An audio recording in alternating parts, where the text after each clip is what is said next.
आज जिस मूवी को हम एक्सप्लेन करने जा रहे हैं उसका नाम है सिस्टर ऑफ माइन, जो कि रिलीज हुई थी ईयर 2017 में। मूवी में आप देखोगे एक ऐसे बंदे को जो अपनी ही स्टेप सिस्टर की गहराइयों में उतर जाता है, और ऐसा वो क्यों करता है और इसके बाद क्या क्या होता है, ये सब आप आज की इस मूवी में देखने वाले हो। तो चलिए ज्यादा देर न करते हुए हम मूवी का एक्सप्लेनेशन स्टार्ट करते हैं। पर उससे पहले दोस्तों हमारे सेकंड चैनल को सब्सक्राइब जरूर कर लीजिए, से समझ सकते हो। तो यहाँ पर अपने लेमन स्वामी भी अपने हार्मोन्स की वजह से परेशान हो गए हैं, और इन उछाल मार रहे हार्मोन्स को रोकने के लिए ये यूज करते हैं अपने लैपटॉप का। और फिर उसके बाद इन्होंने एक हाथ से लैपटॉप संभाला और दूसरे हाथ से और ये अपने कार्य में विलीन हो जाते हैं। परंतु इसी बीच इनके सामने एक वीडियो आती है। दोस्तों इस वीडियो में जो एक्ट्रेस थी वो कोई और नहीं बल्कि इनकी ही खुद की स्टेप सिस्टर पुच्चीकली थी। पहली बार तो पुच्चीकली को देख करके ये बिल्कुल शॉक हो जाते हैं, परंतु अगले ही सेकंड मुन्नू ने उसे चुन लिया। और यहाँ पर तुम हवस की प्यास देख रहे हो गुरु भैया जी, अगले ही दिन निकल जाते हैं उसकी सिटी में। और यहाँ पर वो पहली बार अपनी दोनों टांगों के बीच का नहीं बल्कि अपने दोनों कानों के बीच का यूज करते हैं, और उसका यूज करके ये डिसाइड करते हैं कि वो अपने घर नहीं जाएंगे, क्योंकि अगर अपने घर गए तो फैमिली के साथ रहना पड़ेगा,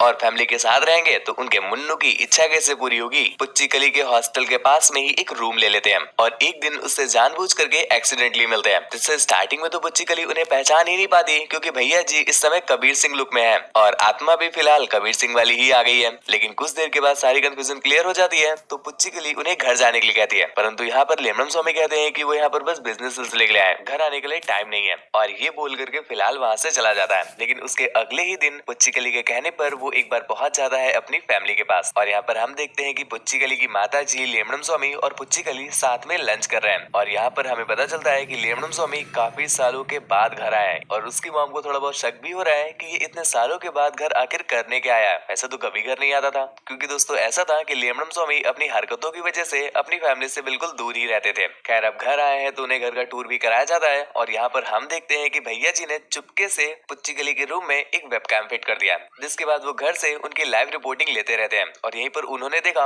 कि उसके पास एक बॉक्स आया है। दोस्तों ये बॉक्स किसी और ने नहीं बल्कि अपने ही लेमन स्वामी ने उसके पास भेजा था। पुच्चीकली जब उस बॉक्स को खोलती है तो उसके अंदर बहुत ही छोटी छोटी कच्चियां थी। एक्चुअली दोस्तों लेमन स्वामी उसे इसमें पहने हुए देखना चाहते थे। यहाँ पर पुच्चीकली को लगता है कि शायद ये उसके बॉयफ्रेंड ने भेजा होगा, तो वो इस बात पर ज्यादा गौर नहीं करती। खैर इसके अगले दिन जब वो कैमरे से उस पर नजर रख रहा था तो उसने एक बात नोटिस की कि जो पुच्चीकली है वो अपने बॉयफ्रेंड के साथ अब कंफर्टेबल नहीं है, उनके बीच अब वो बात नहीं रही। मतलब ठंडी में सिर्फ दिन ही छोटे नहीं हुए हैं, शायद बाबू का कुछ नहीं। इसके बाद उसी रात जब वो अपने बॉयफ्रेंड के साथ पार्टी में जाती है तो यहाँ पर उसका बॉयफ्रेंड उसे ठीक से ट्रीट नहीं करता, तो उसे वहाँ पर खास मजा नहीं आ रही थी। और यहाँ पर लेमन स्वामी को पता है कि वो पार्टी में है, तो वो उसे कॉल करके बुला लेता है अपनी पार्टी में। और पुच्चीकली भी जो कि बोर हो रही है तो वो उसकी पार्टी में चली जाती है। यहाँ पर हम देखते हैं पार्टी तो कतई हाई है, यहाँ पर हर एक प्रकार का नशेड़ी आपको मिल जाएगा, चाहे वो मनाली का गांजा फूकता हो या फिर गैया का कंडा फूकता हो। और यहीं पर हम नोटिस कर पा रहे हैं कि पार्टी के शोरगुल में आकर के और नशे में टल्ल होने की वजह से लेमन स्वामी और पुच्चीकली एक दूसरे की पुच्चे लेने लगते हैं। परंतु इतने में ही पता नहीं कैसे पुच्चीकली को अपनी आदर्श और मर्यादा याद आती है, जिस वजह से वो रुक जाती है। और यहीं पर आप मिस कर देते हो एक तगड़ा गपागप वाला सीन।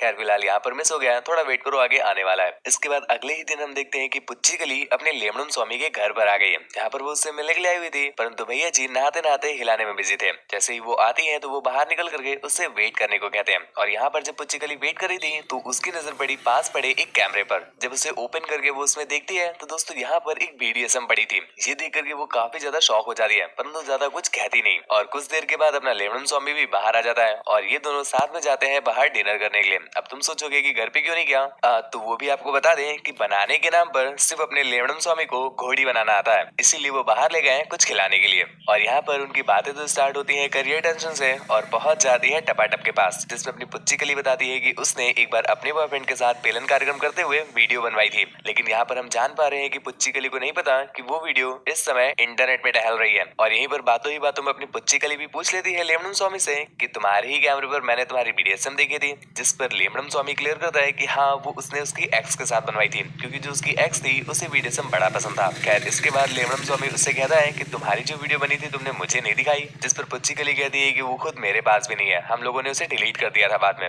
ये सुनकर के अपना लेमन स्वामी मन ही मन ये रैप गाता है, BB अभी तुम्हें नहीं पता मैं दर्शन कर चुका हूँ तुम्हारी गुफा के, अब तो तुम्हें दर्शन कराऊंगा अपनी रूपा के। वैसे रूपा में तो कुछ खास नहीं है, उसके अंदर जो है उसका तुम्हें आभास नहीं है, जो होने वाला है उसका तुम्हें कुछ ज्ञात नहीं है, जो करने वाला हूँ उसका तुम्हें आभास नहीं है। फूकता हूँ मैं मनाली का वो कोई घास नहीं है, उतार दो मुझे अपनी गहराइयों में वो कोई कारावास नहीं है। अब तो हंस पड़ा है वो भी पहले की तरह हताश नहीं है, स्माइल आ गई है उसके चेहरे पर वो पहले की तरह उदास नहीं है। देखते ही झट से उठकर खड़ा हो जाता है, पहले की तरह जिंदा लाश नहीं है और अंधेरे में रह कर हो गया है काला, क्योंकि उसके पास तुम्हारी पुच्ची का प्रकाश नहीं है। और क्या कहा, तुम्हें उसके प्यार पर विश्वास नहीं है? तो बता दो तुमको कि तुम्हारी मुन्नी के अलावा उसे किसी की तलाश नहीं है। पर दुख तो है बस इस बात का कि इतना भटकने के बाद भी मुन्नी और मुन्नू साथ नहीं है। खैर इसके बाद वो सीधा लाता है पुच्ची कली को अपने घर में और यहाँ पर वो सारी रिकॉर्डिंग्स दिखा देता है जो उसने पुच्ची कली के स्पाई कैम से रिकॉर्ड की थी। ये देख करके पुच्ची कली को बहुत गुस्सा आता है और वो अपने भाई लेमनम स्वामी से कहती है कि ये क्या फैंटेसी है भैया, जिस पर वो कहता है कि मुझे तुम्हें देखना पसंद है। तो पुच्ची कली ने कहा कि ठीक है देखना पसंद है, तो क्या मुझे फव्वारे बहाते हुए भी तुम देखोगे क्या? दोस्तों यहाँ पर हम देख पा रहे हैं कि पुच्ची कली को इस बात से बहुत गुस्सा आता है, परंतु लेमनम स्वामी उसे ऐसे ट्रीट करता है कि उसने ये सब कुछ इसीलिए किया है क्योंकि वो उसे पसंद करता है। परंतु यहाँ पर अपनी पुच्ची कली को इस बात का आभास है कि वो दोनों स्टेप सिस्टर ब्रदर हैं, जिस वजह से वो ऐसा कुछ भी नहीं चाहती थी और वहाँ से चली जाती है।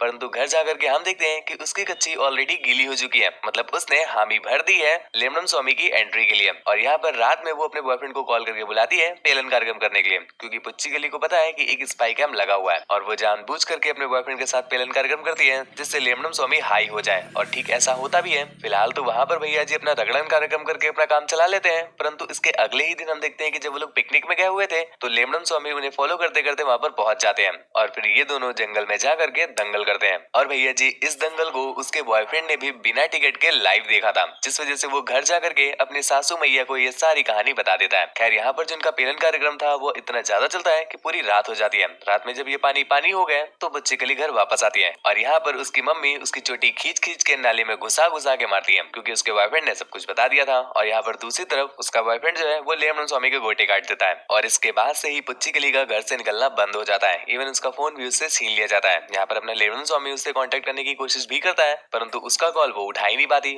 उसकी मॉम कॉल उठाती है और उससे दूर रहने की हिदायत देती है। दूसरी तरफ हम पुच्ची कली को देख पा रहे हैं जिन्हें अब सच में टूरू लॉब हो गया है और वो अब लेमनम स्वामी को काफी मिस कर रहे हैं। इसी चलते एक दिन जब वो अपनी मॉम के साथ कहीं जा रही थी तो वो कार से निकल करके सीधा पहुंचती है अपने बाबू के पास और यहाँ पर हम देखते हैं कि बाबू उसके ही फ्रेंड से पूछ रहे हैं क्या थोड़ा और दाबूं। और ये देख करके पुच्ची कली का दिल ठीक उसी प्रकार टूट जाता है जैसे सिगरेट पीते देख करके आपके पापा आपकी तोड़ देते हैं। और यहाँ पर फाइनली पुच्ची कली को ये रियलाइज हो गया कि मुझे तो लगता था कि मेरा बाबू मेरे दिल की धड़कनें सुनता होगा, लेकिन वो धड़कनें नहीं सुना करता था, वो तो बस अपने निचोड़न कार्यक्रम में लगा रहता था। जिसके बाद वो बहुत ज्यादा दुखी होकर के घर वापस आ जाती है और इसके कुछ दिनों के बाद हम देखते हैं कि लेमनम स्वामी के नाम पर एक लेटर आया है। जब उस लेटर को ओपन किया गया तो उसके अंदर निकलते हैं कुछ बाल को देख करके वो थोड़ा सा दुखी होता है। दूसरी तरफ हम देखते हैं कि जो अपनी पुच्ची कली है वो टपाटप चलचित्र देख रही है, जिसके साथ ही ये मूवी यहीं पर एंड हो जाती है। दोस्तों मूवी आपको कैसे